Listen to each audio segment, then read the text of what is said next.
전우자로 한 번만 더 인사합시다. 은혜의 주인공이 됩시다. 예, 그랬으면 좋겠어요.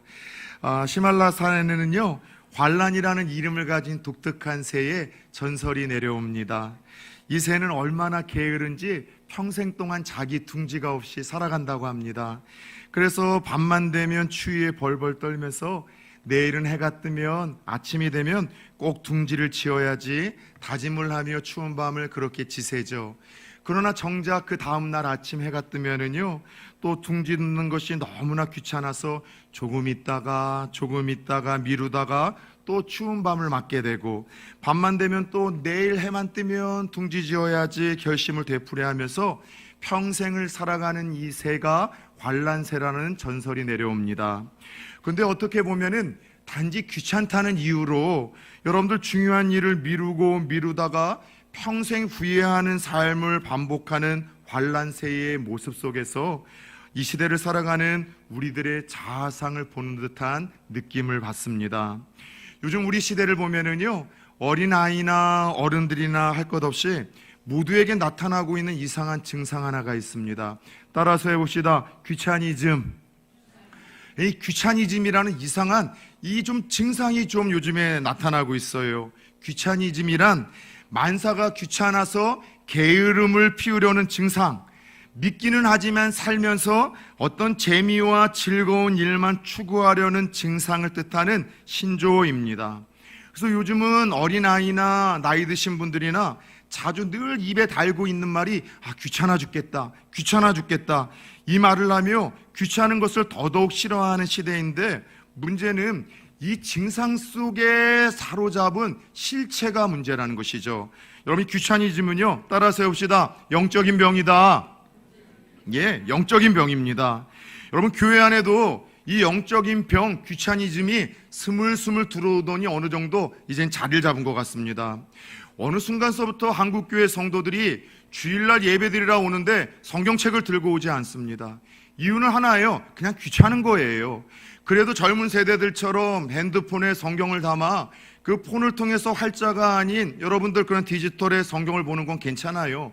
그것도 아닌데 굳이 성경책을 들고 오지 않는 이 귀차니즘의 병에 걸려있는 한국교회 성도들이 보이기 시작합니다.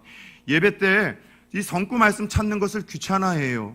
그래서 늘 PPT로 띄워주다 보니까 함께 성경 본문을 읽을 때에도 성경 한 장 한 번 피지 않는 이 귀차니즘의 병에 걸려있는 거죠.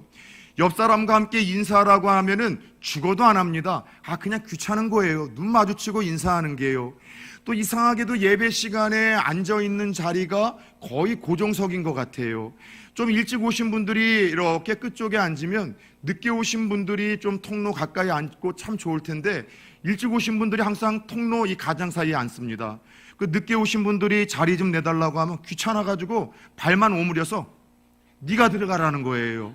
여러분, 희한하게도 요즘에 이 귀차니즘의 이 증상이 교회 안에 스물스물하게 들어오고 있다는 것이죠. 그것뿐입니까? 저희 교회처럼 작은 교회는 괜찮은데 대형 교회는요, 등록하지 않고서 여러분들 출석하는 성도들이 참 많거든요. 그래서 목사님들이나 전도사님들이 방문자라는 걸 알고 이제는 좀 교회 등록하시죠 라고 권면을 하면 등록을 여러분들 안 하려고 합니다. 왜냐하면 작은 교회에서 내가 상처도 받았고 열심히 사역했기 때문에 그냥 큰 교회에서 좀 조용하게 편안하게 은혜를 받으면서 그냥 그렇게 신앙생활하고 싶다는 거예요. 등록해서 한 가족 되면은 신방하죠, 전화하죠, 불필요한 관심을 갖죠. 그게 귀찮아가지고서 아예 등록조차 안 하고 교회를 다닙니다. 그것뿐입니까? 교회에서 목회자들이 여러분 기도 좀 합시다. 우리가 예배 좀 드립시다.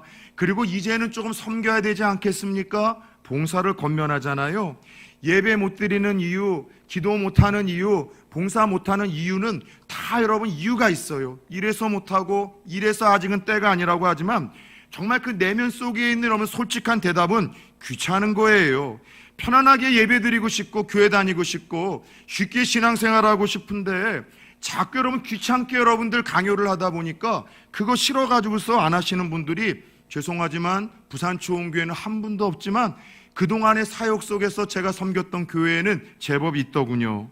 그런데 문제는 이 모든 것을 귀찮아하는 이 귀차니즘의 증상이 하나님께서 정말로 미워하시는 몇 가지 악이 있거든요. 중세시대에 하나님이 정말 미워하시는 7가지 악을 여러분 우리에게 소개를 하는데, 그 첫 번째가 게으름이에요.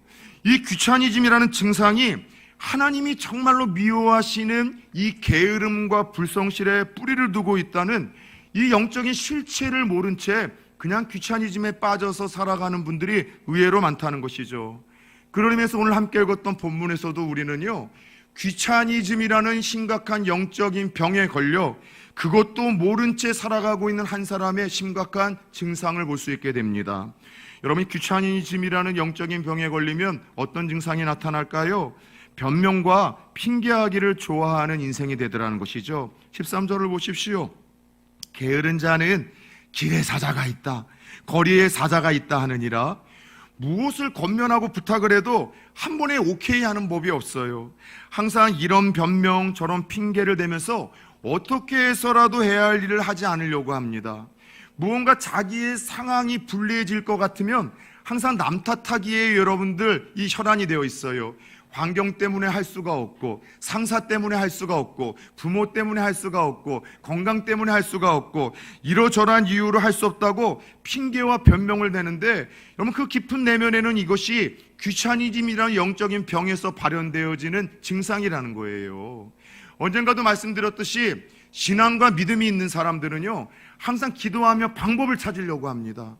근데 신앙과 믿음이 없으면 항상 변명과 핑계거리와 구실거리를 찾으려고 하는데, 이 후자에게 나타나는 이 증상이 귀차니즘이라는 병에서 나타나는 여러분 현상이라고 오늘 이 잠언 기자는 우리에게 소개를 합니다. 두 번째, 귀차니즘이라는 영적 병에 걸리면은요, 여러분 잠자기를 필요 이상으로 좋아한다라고 14절에서 우리에게 소개를 합니다. 문짝이 돌저기를 따라 도는 것 같이 게으른 자는 침상에서 도느니라.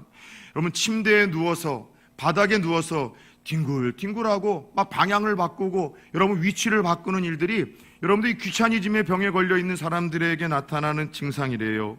그래서 이 귀차니즘이라는 병에 걸리면 필요 이상의 잠이 많아지는 거예요.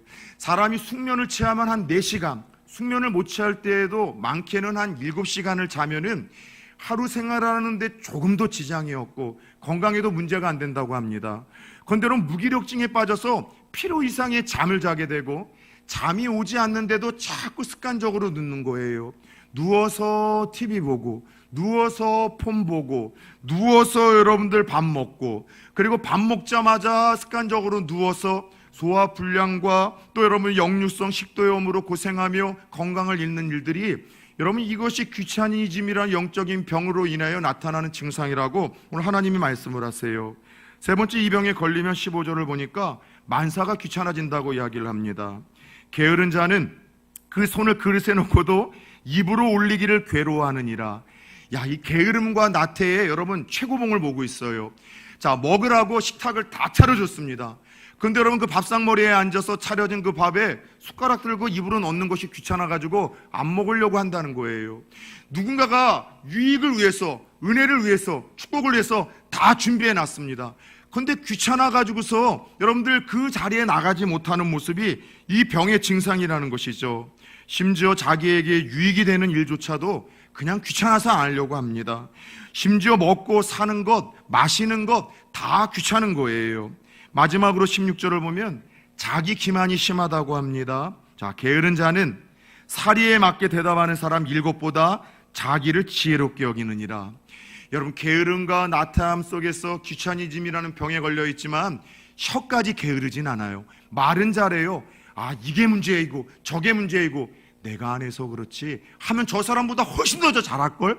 아, 내가 이렇게 똑똑한데 왜 이렇게 저 사람은 잔소리하는지를 몰라. 그래서 누군가가 조금 도전과 격려를 하기 위해서 또 사랑하는 마음으로 충고를 하면은요, 자기 기만에 빠져서 자기가 제일 많이 한대요. 자기가 제일 잘하고 있대요. 안 해서 그렇지 다 알고 있고 마음 먹으면 더 잘할 수 있으니까 제발 잔소리 좀 그만하라고 이야기를 하며 다른 사람의 이야기를 듣지 않으려고 하는 자기 기만이, 여러분 그 현상이 귀차니즘이라는 영적인 병에서 나타나는 현상이라고 하나님이 말씀을 하십니다. 그런데 문제는 이 게으름과 불성실에 뿌리를 두고 있는 귀차니즘이 다음과 같은 쓸 열매들을 맺는다는 것을 우리가 알아야 돼요. 귀차니즘에는요, 영적 폐해가 있습니다. 첫 번째, 죄의 유혹에 이들이 쉽게 빠진다는 거예요. 사무엘하 11장 1절 2절을 한번 띄워주시겠어요?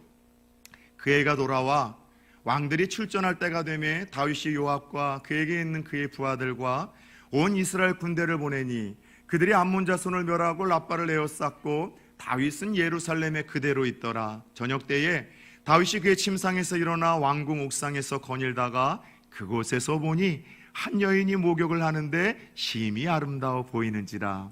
자, 하나님 마음에 합한 자라는 가장 영광스러운 인정과 칭찬을 받았던 믿음의 사람 다윗이 일생일 때 가장 부끄럽고 치욕스러웠었던 실수와 실패의 배경을 아마도 이 배경을 통해서 우리에게 알려주세요. 자, 다윗은 전쟁만 일어나면은요 리더로서 항상 여러분 군사를 이끌고 가장 맨 앞에 여러분들 나섰습니다.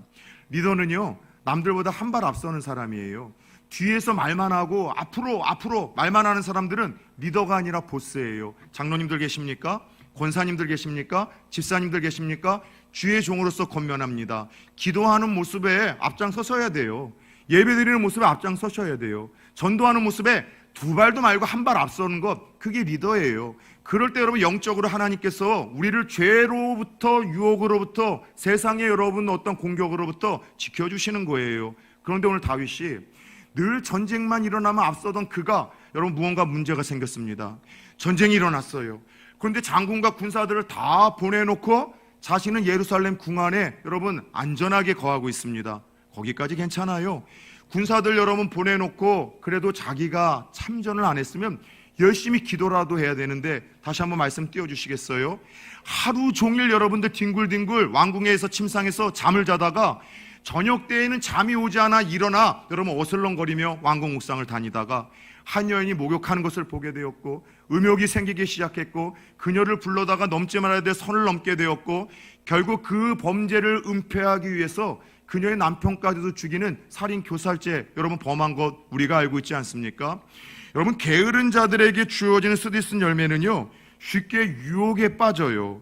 게으름으로 인해서 영적 긴장이 풀리고 죄 유혹에 너무나 쉽게 넘어갔다는 것을 기억하며 여러분 성도의 몸은요 의의 병기로 사용되어지든 죄의 병기로 사용되어지는데 여러분 저와 여러분들의 시간과 물질과 몸을 하나님을 위해서 바쁘고 분주하게 사용할 수 있기를 축원합니다.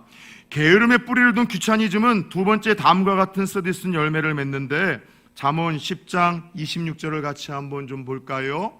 게으른 자는 그 부리는 사람에게 마치 이의 식초 같고 눈의 연기 같으니라.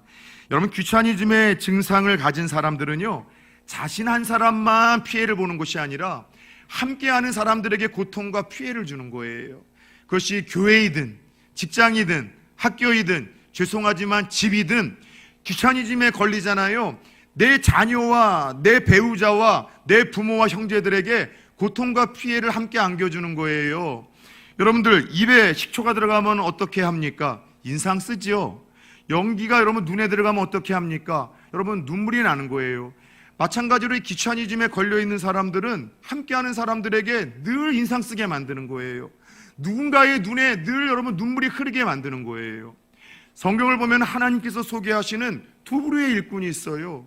오늘 귀차니즘이라는 영적인 병에 걸려서 나도 죽고 남에게도 인상 쓰게 만들며 눈물을 흘리게 만드는 이런 일꾼이 있는가 하면 여러분 무더운 여름날 추수하는 날에 시원한 얼음 냉수와 같이 누군가를 시원케 하는 일꾼이 있다라고 하는데 저와 여러분들은 좀 어떤 일꾼과 어떤 사람들로 내가 속한 가정과 교회와 직장에서 여러분 평가와 인정을 받고 있습니까? 세 번째입니다. 귀차니즘이라는 병에 걸려 있으면 어떠한 고통스러운 열매를 맺게 되는가? 여러분 가난을 면할 수 없다고 이야기를 합니다. 잠언 6장 9절에서 11절을 한번 봅시다. 게으른 자여 내가 어느 때까지 누워 있겠느냐? 내가 어느 때까지 잠이 깨어 일어나겠느냐? 좀 더 자자, 좀 더 졸자, 손을 모으고 좀 더 누워있자 하면 내 빈궁이 강도같이 오며 내 곰핍이 군사같이 이르리라. 여러분 이 귀차니즘이나 영적인 이 병의 실체를 모르고 그저 내 몸이 이끄는 대로 자꾸 누워있잖아요. 잠자려고 하잖아요. 무기력증에 빠지게 되잖아요. 여러분 우리가 지적 또 여러분 우리가 정서적 영적으로 경제적으로 가난이 찾아온다는 거예요. 자꾸 게을러지면 지적으로 가난해지는 거예요. 누군가 이야기를 나누는데도 신선한 정보가 없어. 새로운 여러분 지식이 없는 거예요. 그냥 무식함만 여러분 나누고 오는 거예요. 여러분, 우리가 이 게을러지잖아요. 우리가 영적으로도 자꾸 가난해지는 거예요. 은혜가 메말라가고 사랑이 메말라가고 줄량한 뜨거웠고 풍성했었던 믿음이 메말라가기 시작하는 거죠. 게을러지고 몸이 이끄는 대로 나태해져 가잖아요. 귀찮은 점에 따라가잖아요. 여러분, 우리의 경제적인 삶도 궁핍해질 수 있다라고 이야기를 합니다. 끝으로 이 귀차니즘이 주는 쓰디쓴 열매와 비애가 무엇이냐? 잠언 15장 19절을 보면은요, 그래서 인생길이 형통하지 못하고 가시밭으로 가득하다라고 말씀을 하십니다. 게으른 자의 길은 가시 울타리 같으니 정직한 자의 길은 대론이라. 하나님, 왜 살면서 내 인생에는 가시처럼 찌르는 사람들이 많고 가시 같은 상황과 환경과 그런 하나님 일들이 많이 벌어집니까? 하나님의 말씀으로는 게으르고 나태했기 때문에 주어지는 일들일 수 있다라고 말씀을 하시는 거예요. 그렇다면 어떻게 이 영적인 심각한 병, 이 게으름과 불성실에 뿌리를 두고 있는 귀차니즘을 뽑아낼 수 있을까요? 어떻게 귀차니즘이라는 영적인 병을 극복할 수 있을까요? 어떻게 이 병을 치료해야 될 수가 있을까요? 따라서 해봅시다. 열정을 회복하라. 로마서 12장 11절을 같이 한번 보도록 하겠습니다. 시작. 부지런하여 게으르지 말고 열심을 품고 주를 섬기라. 자, 하나님의 사람들이 신앙을 갖기를 원하시는데 믿음 생활을 할 때 좀 열심을 가지고 섬기라는 거예요. 그냥 이왕 믿는 김에 그냥 물에 물 탄 듯 술에 술 탄 듯 죽어 떠내려가는 여러분 이 생명 없는 송사리처럼 널판지처럼 그렇게 흘러가지 말고 좀 열심을 가지고 이왕 믿을 때 바르게 한번 믿어보라는 것이죠. 열정이 무엇입니까? 한자로 풀어보자면 뜨거운 정신, 뜨거운 마음이 열정인데, 이 열정을 헬라어로 풀어보면은 이런 오묘한 뜻이 있어요. 하나님이 그 상황 속에 그와 함께 하신다. 하나님이 그 환경 속에 그와 함께 하신다는 것이 열정의 의미예요. 무슨 말인가 하면 열정은 누군가에게 생기는 줄 아세요? 아하, 지금 내게 주어진 환경 속에 보이진 않지만 하나님이 나와 함께 하신다. 이 상황 속에서 하나님이 나를 지켜보고 계신다.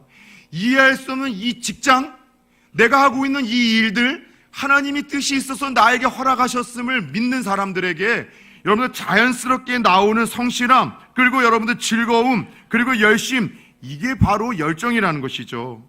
여러분, 열정이 있을 때 부지런해질 수밖에 없어요. 열정이 있을 때 힘든 일도 웃으면서 할 수 있는 거고요. 열정이 있을 때 귀찮은 일도 즐겁게 노래하면서 할 수 있는 거예요.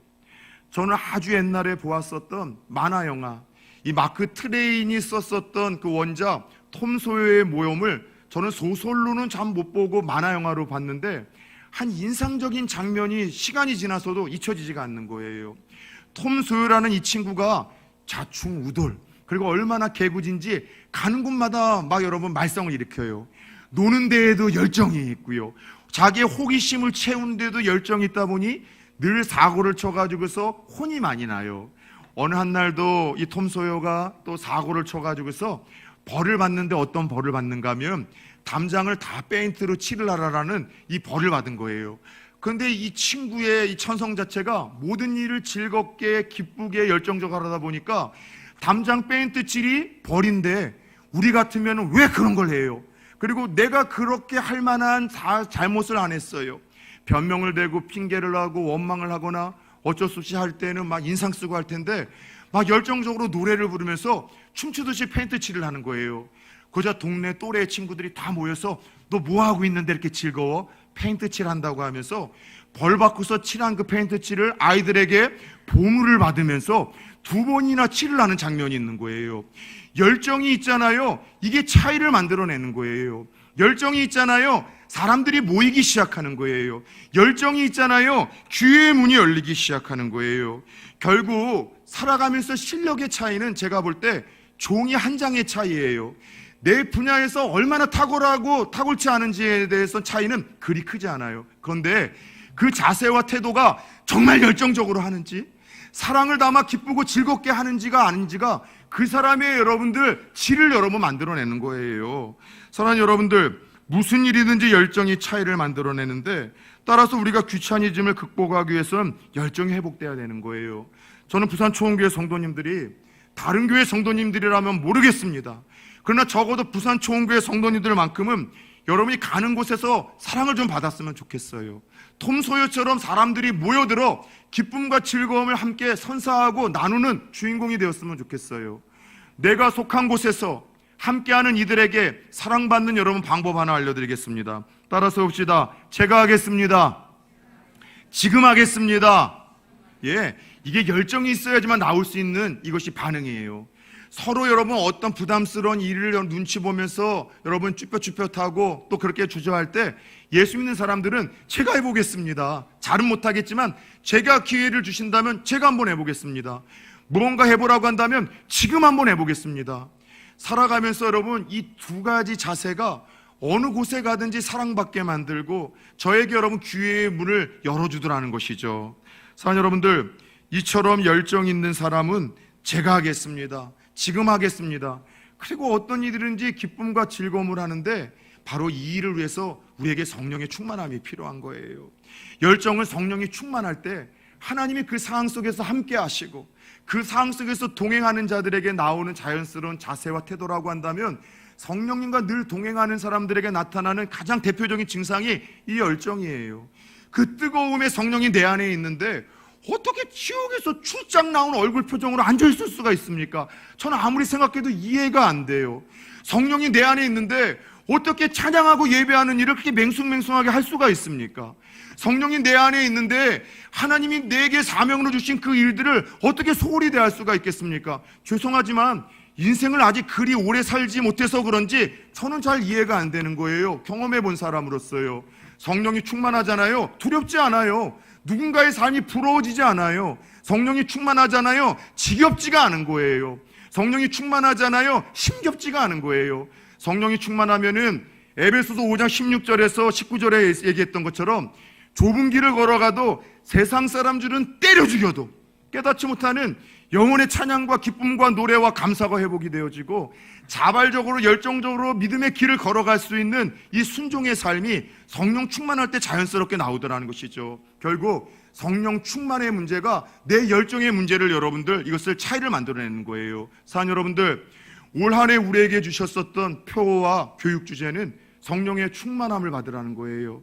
그리고 여러분 새해가 시작되며 저는 한 달 동안 성령 충만에 대한 메시지를 선포했습니다. 그리고 올 한 해 우리가 주구장창 성령과 함께하는 동행 캠페인을 벌리자고 했죠.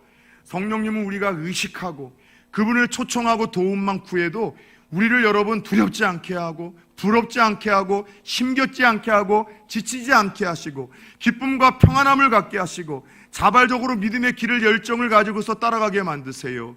성령님 안녕하세요. 성령님 사랑합니다. 성령님 오늘도 나를 좀 도와주세요. 내 생각에, 내 마음에, 내 인격에 다스려 주시고 지배하시고 장악하시고 통치하시고 충만케 하여 주셔서 하나님 부정적인 생각, 건전치 못한 생각, 음란하고 은탕한 생각과 마음, 교만한 마음, 미워하는 마음, 자기 연민과 실패감과 열등감 다 뽑아내 주시고 제거해 주시고 성결하고 청결한 마음 갖게 하여 주옵소서. 용서하고 용납하는 마음 갖게 하여 주옵소서. 세상이 주는 기쁨, 하나님 우리는 재미를 추구하는 자들이 아니라 평안과 기쁨을 추구해야 돼요. 왜 교회에 와서 세상 사람들이 추구하려고 하는 기쁨과 즐거움을 찾습니까? 재미와 기쁨, 즐거움을 찾으려고 합니까?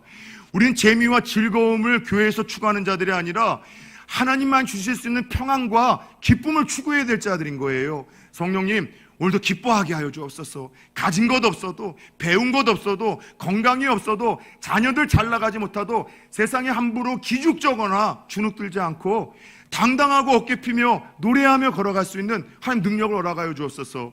오늘도 내게 주어진 일들 속에 즐겁고 기쁨으로 열정적으로 일하게 하여 주옵소서. 성령님 나와 함께 하여 주옵소서. 사랑하는 여러분들, 요즘 혹시 귀차니즘의 병에 걸려 있습니까?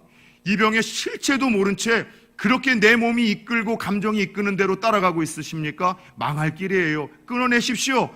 그리고 하나님 성령으로 내게 충만케 하여 주셔서 내 모든 영역에 다시 식어지고 차가워진 하나님 열정이 회복되게 하여 주옵소서. 저와 여러분의 기도 제목이 되어지길 축원합니다. 전후좌우로 한 번만 인사합시다. 열정을 회복합시다. 한 번 더 인사합시다. 그래서 성령이 필요합니다. 두 번째, 이 귀차니즘의 영적인 병을 치료하고 떨쳐내기 위해서는요, 사명을 회복하셔야 됩니다. 사명이 무엇입니까? 존재의 이유와 목적이에요. 사명이라는 것은 살아있는 그 이유와 목적이에요. 여러분, 사람은요, 삶의 고상한 목표, 이 사명, 꿈이 있을 때 열정이 회복되고 삶의 의욕이 넘쳐나는 법이죠. 언젠가도 이야기를 했듯이 한국 사람들이 참 똑똑해요. 여러분, 소수민족임에도 불구하고 전 세계에 흩어져 살아 여러분, 이렇게 1.5세대나 2세대의 젊은 친구들이 인류대학, 명문대학에 여러분 입학률이 되게 높아요. 다른 타민족에 비해서. 머리 자체가 좋은 거예요. 흩어져 가지고서 인류대학에 여러분 명문대학에 잘 들어가는데, 이상하게도 근데 한국 이 학생들에게는 문제가 하나 있다고 합니다. 명문대학과 인류대학의 입학률은 높은데요, 낙제율이 역시 높고요, 졸업률이 떨어진대요. 그래서 이상한 일 아닙니까? 학교는 쉽게 잘 들어가는데 왜 낙제율이 높고 제대로 이 졸업을 못하는가? 그래서 우리나라의 이 교육자들이 연구를 했더니 문제가 하나 있었었는데, 그게 뭐냐면 목표와 꿈의 상실이래요. 한국 부모들로부터 어떤 주입식 교육을 받았는가 하면, 좋은 대학만 가라, 그러면 네 인생 꼽힌다. 이 인류대학만 들어가고 명문대학만 들어가면은 너 잘 먹을 수 있어, 잘 살 수 있어, 누군가에게 무시 안 받고 살아. 그래서 자신의 자녀들에게 인류대학이라는 인생의 목표를 심어줬고, 자녀들은 부모들이 심어준 교육 주입식의 목표를 가지고 대학만 들어가면 된다. 인생이 여러분 이 목표가 대학이었던 거예요. 잠 안 자고 밥 안 먹고 절제하면서 열심히 공부해서 인류대학 들어갔는데, 더 이상 들어가고 나 보니까 목표가 사라진 거예요. 목표가 사라진 다음에 나오는 것은 방황 아니겠습니까? 그래서 대학 가가지고서 여러분 술 먹고 이성이나 여러분들 만나러 다니고, 꿈과 여러분들 이 비전을 상실한 채 그렇게 세월을 허송 낭비하는 것이 여러분 한국 학생들의 비애라고 합니다. 그런데 서양의 외국의 여러분 대학생들은 다르거든요. 부모가 그 심어준 인생의 꿈과 사명을 위해서 대학을 발판 삼는 거예요. 나의 꿈 때문에, 비전 때문에 대학 4년을 들어가서 기술을 배우고 실력을 쌓고 공부하기 시작해서 대학을 가다 보니, 평생 놀던 학생도 대학 들어가면서도 자기의 전공을 해서 4년 동안 실력을 쌓는 거예요. 공부하는 거예요. 기술을 배우다 보니까 들어가는 거는 조금 한국 사람들보다는 어렵지만 낙제율이 떨어지고서 졸업률이 여러분 높아가는 거예요. 결국 살아가면서 사람이 어떤 인생의 목표와 사명이 있느냐가 또 없느냐가 이런 큰 질의 차이를 만들어내는 거예요. 여러분, 그래요. 그런 의미에서 누구보다도 자신의 사명을 잊지 않고 열정적으로 살아내셨던 한 분이 있다면 저는 예수님이라고 소개를 하고 싶습니다. 마가복음 1장을 보면은요, 예수님의 하루 일과가 아주 자세히 기록이 되어 있습니다. 궁금하지 않습니까? 예수님의 하루 일과는 어떻게 사셨을까요? 우리가 생각할 때에는 푸른 초장에 그냥 제자들 쭉 새끼줄 따르듯이 줄고 다니면서 한가하게 복음 전하시고 기도하시고 쉬셨었던 그런 여유로운 예수님을 생각하잖아요. 팩트를 한번 체크해 봅시다. 마가복음 1장을 보면은 예수님의 여러분 하루 일과는 무엇보다 항상 새벽부터 시작이 됐습니다. 새벽에 일찍 일어나 기도로 시작하시죠. 왜요? 아무에게도 방해받지 않는 곳에서 방해받지 않는 시간이 그때셨기에 주님은 새벽에 일어나 하루를 시작하십니다. 그런데 중요한 것은 새벽에 일어나 기도로서 하루를 시작하는데, 또 그분이 어떤 기도를 드리셨을까요? 궁금하지 않습니까? 예수님의 그 새벽 예배 그리고 기도 후에 제자들에게 하신 말씀이 이거였었어요. 다른 곳에서도 전하여야 하리라. 이 말씀을 통해서 예수님이 새벽에 일어나 기도하며 하나님과의 교제의 시간을 가지며 드렸던 기도는 사명이 무엇인지를 다시 한번 점검을 하고, 그 사명을 위해서 준비하고 사명을 이룰 수 있도록 시간과 그리고 내게 주신 모든 것들을 잘 활용케 도와달라는 기도였었음이 확신합니다. 21절에서 28절을 보면 예수님의 오전에 하셨던 일과가 소개가 됩니다. 여러분, 예수님이 오전에 어떤 일을 하셨을까요? 지금으로 이야기하면 이런 교회에서 예배를 인도하시고 말씀을 가르치셨습니다. 오전 내내 이 일을 하셨어요. 얼마나 힘드셨을까요?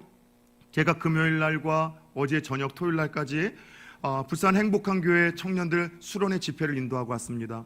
딱 1시간씩 설교를 하고 잠깐 여러분 기도회를 인도했는데도요, 아침에 일어나니까 두드려 맞은 것처럼 몸이 너무 힘든 거예요. 여러분, 오전 내내 설교를 하셨던 것만이 아니라 귀신 들린 자와의 영적인 싸움을 통해서 귀신을 쫓아내신 거예요. 여러분, 영적인 싸움을 한번 펼쳐본 적이 있습니까? 저는 귀신을 쫓아내는 일을 몇 번 해봤는데 이게 여러분 목숨 걸고 하는 일이라 끝나고 나면 얼마나 여러분 힘든지 몰라요. 오전 내내 이 일을 하셨었죠. 자, 그런데 이 점심때가 돼서 예수님이 베드로의 권면으로 잠깐 식사를 하시려고 했는지 베드로의 집을 방문하셨습니다. 그런데 세상에 타이밍이 그렇게 오묘할 수 있을까요? 그날따라 장모님이 맛있게 끓여줄 된장찌개나 김치찌개, 그건 아니겠지만 식사를 이렇게 예상하셨는데 그 장모님이 열병에 앓아서 눕고 있는 거예요. 또 쉬지도 못하시고 뜻하지 않은 그 베드로 장모의 그 열병을 치료하시느니라 쉬지도 못합니다. 곧 예수님이 그 집에 오셨다는 이야기를 사방이 듣고 병든 자들, 귀신 들린 자들이 다 찾아왔습니다. 저녁 때는요, 예수님께서 모든 귀신 들린 자들을 또 쫓아내시고 병든 자들을 늦게까지 치료하시면서 조금도 쉬지 못하셨습니다. 그리고 그 다음날 똑같이 일과를 따라서 새벽에 일찍 일어나 자신의 사명이 무엇인지를 생각을 하며 그렇게 사셨던 것이죠.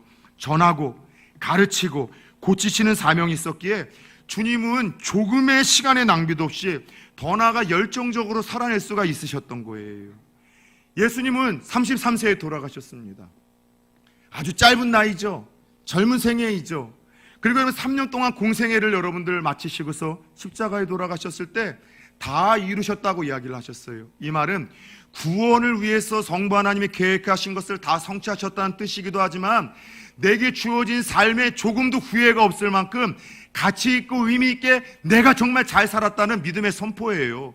우리는 33세가 아니라 여러분, 우리는 80세를 살고 100세를 살아도 죽을 때는 그저 아쉬운 것이 많고 후회가 많은데 예수님은 짧은 생애를 살았지만 사명 중심의 삶을 사셨기에 조금도 인생의 후회가 없이 낭비가 없이 그렇게 사셨다라고 선포를 할 수가 있었던 거예요.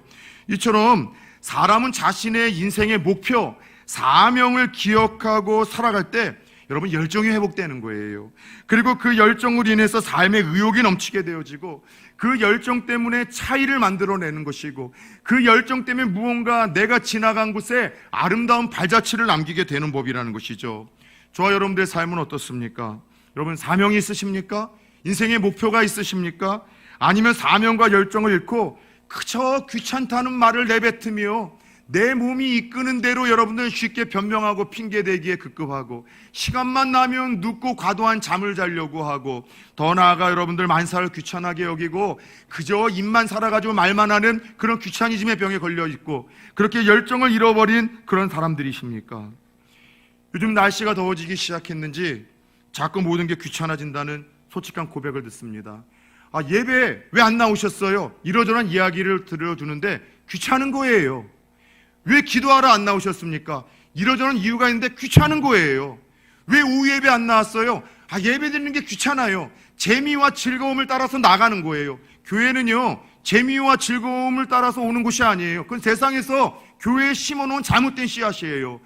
예수를 믿는 것은 재미와 즐거움이 아니라 평안과 기쁨이에요. 여러분, 재미와 즐거움을 위해서 평안과 기쁨을 빼앗겨버리고 맞바꾸는 어리석은 인성들 되지 마십시오. 여러분들, 오늘날 전도하자고 이야기를 하면, 함께 신방하자고 이야기를 하면 그저 여러분들 귀찮아서 안 하려고 해요. 그런데 죄송하지만 이게 여러분 목사 고백이에요. 날이 더워서 그럴까요? 제가 지쳐서 그럴까요? 귀찮은 거예요.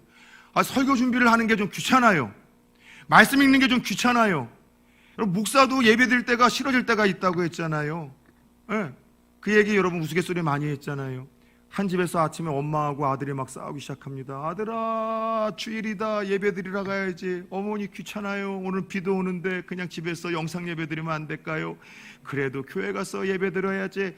제가 교회가 될 이유를 3가지만 이야기하십시오. 교회 가서 예배 드려야 하나님이 한 주 축복하실 것 아니냐. 예배 드려야지 또 하나님께서 내 길을 평안케 하실 것 아니냐. 3번째는요, 네가 니네 교회 담임 목사 아니냐. 담임 목사도 여러분 예배 드릴 때가 귀찮을 때가 있어요. 여러분들, 그것 때문에 시험이 드십니까? 담임 목사도 의심이 들 때가 있어요. 하나님 살아는 계신가? 천국은 있는가? 그런데 여러분, 저는 이런 의심이 좋아요. 이런 의심을 통해서 저는 비로소 더 하나님 살아계시다는 것에 대해서 추구하고 확신을 갖게 되고, 의심이 있고 회의와 흔들릴 때 그 시간이 제가 다시 한번 초심을 회복하는 항상 그런 계기가 되기 때문입니다. 여러분들, 요즘에 다 귀찮은 거예요. 다 싫어지는 거예요. 그런데 이런 저를 긍휼히 여기셔서 하나님이 그냥 둘 수 없었기에 저에게 하나님께서는 특별한 한 시간을 통해서 다시 한번 이 초심과 열정을 회복할 수 있는 기회를 주셨어요. 그것이 한 교회에서 저에게 부탁했었던 청년부 수련회 집회였었어요. 그 수련회 집회에 여러분들 그 영상을 저에게 이제 인터뷰하라, 이제 영상을 만든다고 해서 왔는데, 주제가 뭐냐고 했더니만은요, 백투 베이직이에요. 그래서 세상의 청년들이 놓치지 말아야 될 것이 세 가지가 있다고 합니다. 농심과 맥심과 초심이래요. 그래서 여러분, 초심으로 돌아가자는 주제가 너무 마음에 든 거예요. 왜냐하면 자연스럽게 저의 초심을 한번 떠올려 봤잖아요. 19의 예수 처음 만났을 때 그 순수한 마음, 뜨거웠던 마음, 그냥 예수만 생각해도 막 눈물이 나고, 왜 그럴까? 이럴 때는 안 그랬는데. 제가 요즘에 여러분 뭐 우울증 이런 거 아닙니다. 그냥 그래, 은혜가 다시 있어서 그런 것 같아요. 그냥 찬양만 해도 막 감격이 되어지고, 그냥 복음만 하면 좀 가난하면 어떠냐, 좀 병들면 어떠냐, 그냥 복음을 전할 수 있는 곳에 주님이 이끌자면 다 가겠다는 막 그 마음들이 회복이 되어지면서 수련회 준비를 앞두고 계속 그런 기도를 드려요. 하나님, 이번 수련회 첫 번째 수혜자가 걔네들이 아니라 내가 되게 해주세요. 내가 다시 한번 초심을 회복하고 뜨거운 열정을 회복하는 시간이 되었으면 좋겠어요. 그래서였을까요? 가는 날서부터 막 은혜가 되는 거예요. 찬양하면서 막 감격이 되고 은혜가 되고 말씀 전하는 게 힘이 나고. 그래서 제가 여러분들 영상으로 송출을 안 하기에 제가 어제 이런 망언을 했어요. 말씀 다 끝나고 나서 여러분들만 허락해주면, 성도님들만 허락해주면 내일 주일은 우리 교회에서 설교 안 하고 이 교회에 등록해서 여러분들과 함께 찬양 듣고 같이 말씀 듣고 싶다라는 그런 얘기를 했어요. 그게 너무 좋아서 그런 거예요. 그냥 예배드리고 하나님 앞에 그냥 찬양을 하고 말씀을 듣고 기도하는 그 시간이 너무 즐겁고 좋아서 그런 거예요. 여러분들은 어떻습니까? 혹시 여러분 목사가 그랬던 것처럼 여러분들 무더위라는 핑계 속에서, 내가 예수를 믿은 지 이제 몇 년이 되었다는 연수라는 핑계 속에서, 그냥 이런저런 핑계 속에서 그 귀차니즘이라는 영적인 병에 알게 모르게 빠진 채 내 몸이 이끌고 내 재성이 이끄는 대로 그렇게 여러분들 편리함과 재미를 추구하면서 살아가고, 만사가 귀찮아서 게으름을 피우려고 하면서 요즘 예배 자리에서 멀어지고 있지는 않습니까? 기도의 자리에서 멀어지고 있지 않습니까? 섬김의 자리에서 멀어지고 있지는 않습니까? 알게 모르게 귀차니즘에 빠진 병에 내가 여러분 그렇게 그 사람 중에 하나라면 오늘 주께서 주시는 말씀을 통해서 열정과 성령의 충만함과 사명의 회복으로 인하여 귀차니즘의 병을 끊고 일어설 수 있기를 축원합니다. 사랑 여러분, 저는 영국의 유명한 교수이자 신학자이자 목소리였었던 이 윌리엄 바클레이의 이 기도를 여러분들이 함께 드리고 오늘 말씀을 마무리하고자 합니다. 오 하나님, 제 일을 담당하는데 필요한 에너지를 오늘 제게 주소서. 제 일을 잘 수행하는 데 필요한 근면을 주소서. 보는 사람이 없더라도, 칭찬하는 사람이 없더라도, 나무라는 사람이 없더라도 제 일을 열심히 하도록 제 자신을 잘 다스리게 하소서. 예절과 사려 기품을 주셔서 다른 사람들과 함께 살고 함께 일하기에 편안케 하소서. 오늘 살 때에 제가 어디에 있든지 이 세계를 보다도 행복한 곳으로 만들 수 있도록 도와주소서. 오 하나님, 오늘 종일토록 저를 사랑하는 사람들에게 걱정을 끼치는 일, 저를 신뢰하는 사람들을 낙심케 하는 일, 저를 고용한 사람들을 실망케 하는 일, 나와 친한 사람들의 기분을 상하게 하는 일, 내가 이런 일들을 하지 않게 도와주소서. 오늘 종일토록 저를 도와주시어 슬픈 사람들에게 위로가, 외로운 사람들에게 친구가, 절망한 사람들에게는 격려가, 빈궁한 사람들에게는 도움이 되게 하소서. 그리하여 하나님이 저의 주인이 되시며 하나님이 제가 섬기기를 갈망하는 분이심을 다른 사람들에게 알게 하시고 저에게서 주님의 모습을 발견할 수 있도록 도와주소서. 귀차니즘의 영적인 병의 실체를 깨달으신 성도님들이시여, 예수의 이름으로 끊고 열정과 성령의 충만함과 우리에게는 하나님 사랑하다가 죽고 이웃을 사랑하다가 죽고 복음을 전하다가 죽고 한 영혼을 주 앞에 이끄는 제자의 사명, 이 위대한 계명과 위대한 명령이라는 사명이 있음을 알아 사명을 회복함으로 귀차니즘의 병에서 모두 극복하여 남은 한 해 누구보다도 가장 아름답고 열정적으로 하나님을 향해서 달려갈 수 있기를 주 예수 그리스도의 이름으로 축원합니다.